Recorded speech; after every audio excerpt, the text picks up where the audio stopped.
Yeah, I think as a fielding coach, I always respect my players and the opposition who've done something that can turn the game. I mean, there's no guarantee, had it gone for 6, that Miller could have carried on hitting the ball out the park. But it certainly shows that catches can win matches in T20 cricket, and it's one thing when teams are that close together. I mean, India had a great tournament. South Africa had fought their way through. They hadn't played the greatest of cricket, but they'd shown they were real fighters.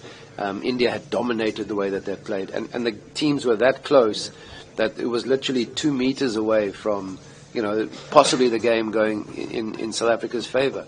So yes, mixed emotions, but as a fielding coach and someone who's very closely associated to India, I was really happy that the game-changing moment for me was probably a good piece of fielding.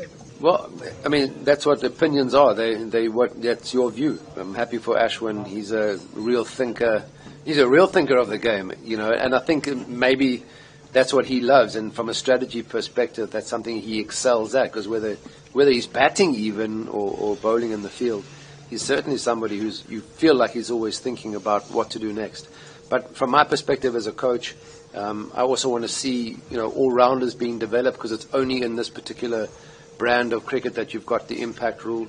And all-rounders are so important to the strength of cricket, I think, because, if you haven't got somebody who can bowl the overs or bat in the top 6 or 7, then the team will be out of balance of sorts. So I'm not a big fan of the impact rule, but I am somebody who is always ready to embrace change, and it's been around now for 2 seasons, and you've seen sides that have taken it on really, really well. I think a lot of us for the first year didn't quite get it right, and but what happened was a lot of teams put their squads together with the all-rounder before the impact rule came into play. So maybe it disrupted the balance of the team slightly.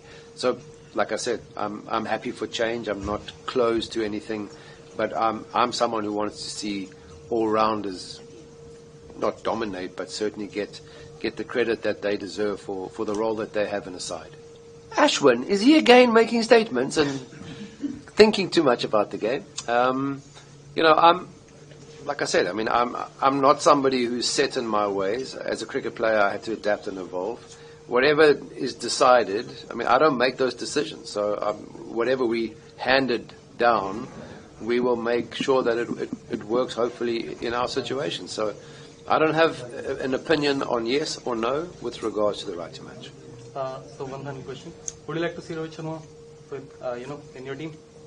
I mean, I for a long time at Mumbai Indians, I felt I had the best job in the world. I got to watch Rohit Sharma practice and play cricket. He is so elegant.